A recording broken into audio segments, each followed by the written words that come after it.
those? Yeah, sure. Thanks. Sure. Hi, I'm here with Geoff Hampson, who is enjoying his day off after receiving a concession in the round in the semifinal the semifinal of the USA two bracket, and he tomorrow will start playing the winner of the Fleischer Dwyer match.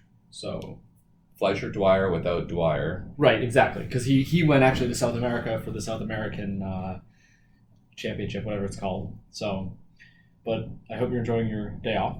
Yeah, the day off was a very welcome rest. And you guys certainly played well enough yesterday to run up the score. And Yeah, that team had done very, very well beating some really good teams, and they finally did not run so well yeah, against us. it seemed like when they were playing nickel at the end, when the tides turned against them. It was sort of incredible to me that they managed to, hold on for 2 more days and beat Simpson. But I guess that's also a tired team. They were playing forehanded the whole time. Yeah. But then, yeah, when I was watching that match, they obviously had nothing left. Yeah, I think that they ran out of gas, and this was a lot of bridge. This is a very long tournament. Right. It's not so easy to. And 5-handed is much tougher than 6-handed, right? Because you're switching partnerships a lot, and you get less time off. Yeah. Right. Oh yeah, there's a huge tax factor playing more boards and playing with multiple partners. Yeah. So Jacob Morgan played every board. Yeah, and I'd say for the most part he played extraordinarily well. Right. Yeah. Yeah. So this is hopefully not your last tournament with the Diamond team, right? Right. If you we're playing for the chance to continue one more big event. All right. But if you do not win the final match, then you're done, right? This is our last scheduled tournament with Diamond. Yes, after this tournament, we will be playing on the Fleischer team. But I'm sure down the road we'll play with some or all of the members of our current team. Right. I know you play with Diamond, John Diamond sometimes, right? Yeah. When Platnick doesn't. Yeah, when Platnick goes home, I usually play with Diamond. When Greco goes home, same. Yeah. So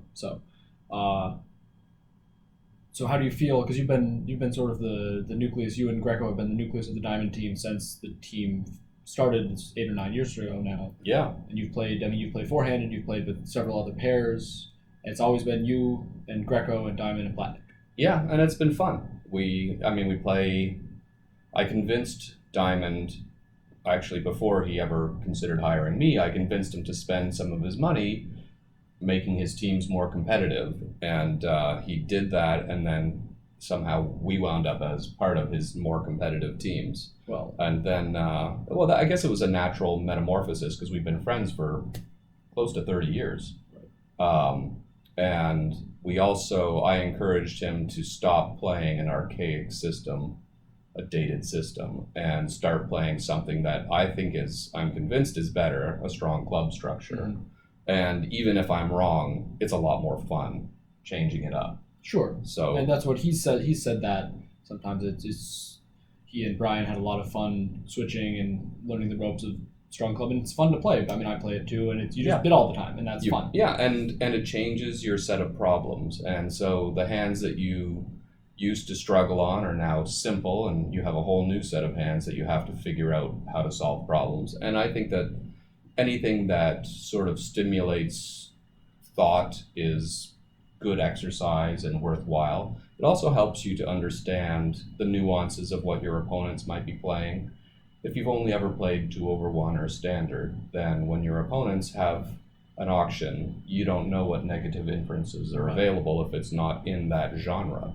So right, even if they're disclosing everything, it's there's a lot of things that you just wouldn't think of if you know the system. There's this hand type or that hand type. It might be something different, or this might be a problem hand type, and they might be shading some of their either values or their shape in certain areas to avoid.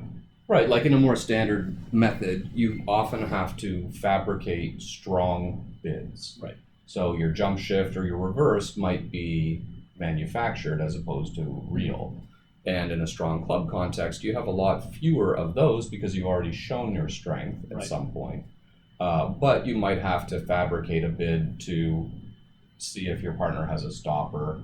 Like there are a lot of situations where you simply run out of space to do all that you want to do in the bidding. And being on the same page with your partner about what these last remaining bids mean is extremely valuable. And with 20 plus years of practice with Greco, we are most of the time on the same page. I mean, I'm always surprised when something comes up where we are completely on separate wavelengths, but it still happens. Happens in every partnership. Right. So you bring up playing with Greco for a long time, and you guys play a lot. You play a lot, and Greco plays just the big events, right? The nationals, the trials, and if he's on one of the teams, the world championship. Right. So, and I imagine that's got to present some, I don't know, if issues of some sorts of difficulties versus playing with someone a lot more than that, or playing with someone who plays. Yeah, to a great extent, the top pairs in America play together in regionals, and that helps them stay sharp, innovate, and be in tune. Mm-hmm. And that's one benefit that we don't get to take advantage Sure. of. But by playing with a whole selection of other super players, I get to see what they think about a lot of situations and try and bring that to my partnership. So what we lose in one area, we may gain in another. Having a lot of feedback from expert players is valuable. And it does sort of keep things, for me, quite fresh, because I only get to play with Greco in the biggest events, and we really want to capitalize on them, so we prepare in advance of these big events, try and make sure we hit the ground running, and usually at a nationals, we have a couple of days in a pair game to warm up and get our rhythm, and it's important for Eric to get some cards played, and it's important for me to get the flow of our partnership back. Because you've been playing a lot with other people, and exactly. He's been not he's playing. Had no other influences, so he's perfectly comfortable stepping up with me. He knows what we do. Yeah.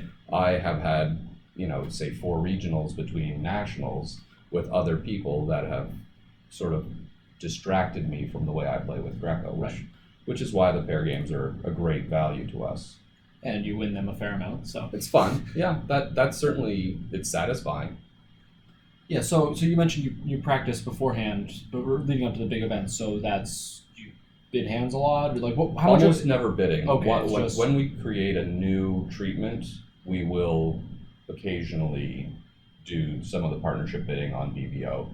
But for the most part, the thing that we lack is time at the table, and that's what we try to get. So often we'll play with friends that we arrange, a set game at a particular time. We've played a lot with Jill Levin and Steve Shane. They've been sort of our practice pair. They've been really good about being available when we're available, which is nice. And yeah, they give us a good challenge. And that's all online, right? Because it's basically only BBO. He lives in Philadelphia, right? And he's thinking of moving to the West Coast, but I'm in Vegas, so it's not like we're going to be local, right?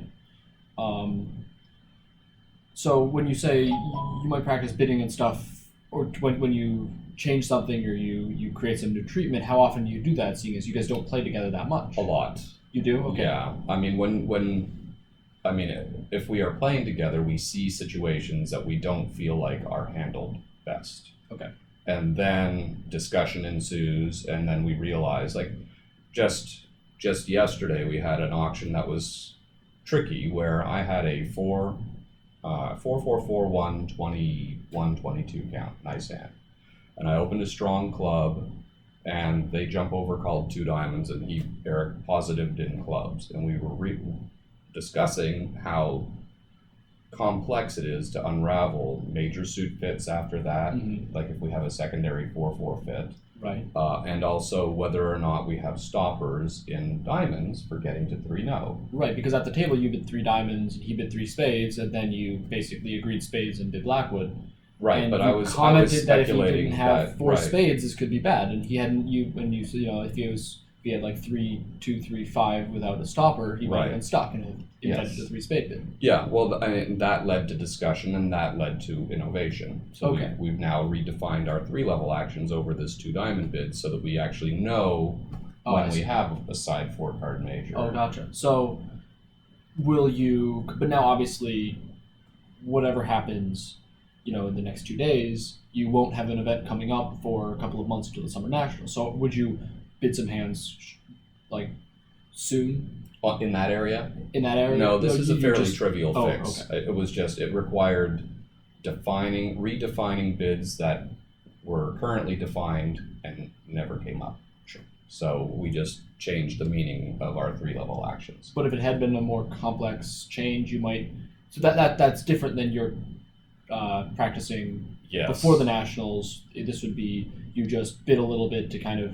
Well, in this case, actually, this was something that we feel like we fleshed out enough in discussion that we don't even need to work on that. You just have it in the notes, and when you read them. Right. It'll be in the next version of the notes, which I seem to get at least 5 revisions before each nationals. Oh wow. Yeah. So then 5 revisions. Do you do them all at once then before the nationals, and you send them? Because it sounds like you're the notes guy. Well, no, actually, Eric is the keeper of the notes. Oh, okay. And yeah, so typically what happens is there will be several areas of difficulty that we have been talking about fixing or tweaking and haven't got around to. A lot of the time, you realize that there is a flaw, a weakness in an area, but Right. you haven't yet reconciled how to fix it, and it hasn't become pressing. Sure. Like a lot of the auctions that might be problematic, you can still survive inferior methods just because a lot of the time it's just a matter of getting the game or getting to 3-0, and you don't really need to innovate. But on those rare auctions where you want to use your space more efficiently, you have to think about, well, how do I want to prioritize my actions? And then you get down with a pen and a paper and you start writing down what it is you want to say and how you want to say it. Yeah. And eventually you redefine the meanings of the bids. So I tend to be, I'd say we evenly divide the innovation. He has created some fantastic stuff for one of a major 2/1 structure.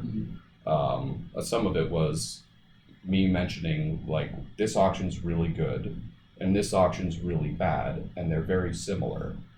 Why can't we make them both very good? And he figured out how to make them both very good. He's very good at that.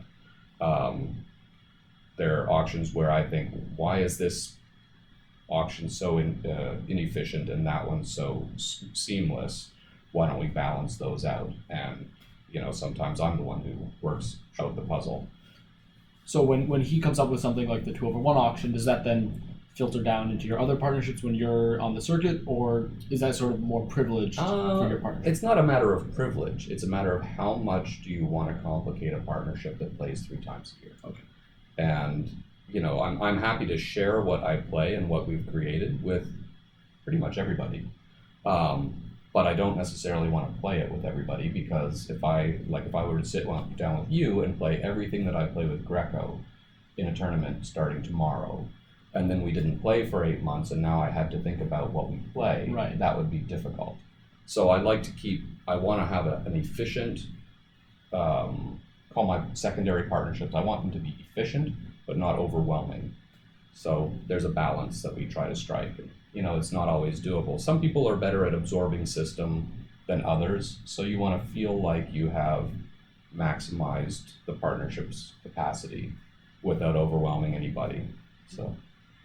All right, well, I thought I heard someone knock at the door. So. Yeah, that was Diamond. We're probably going to go see the movies. All right, well, enjoy that, and good luck tomorrow. Thank you. Thanks.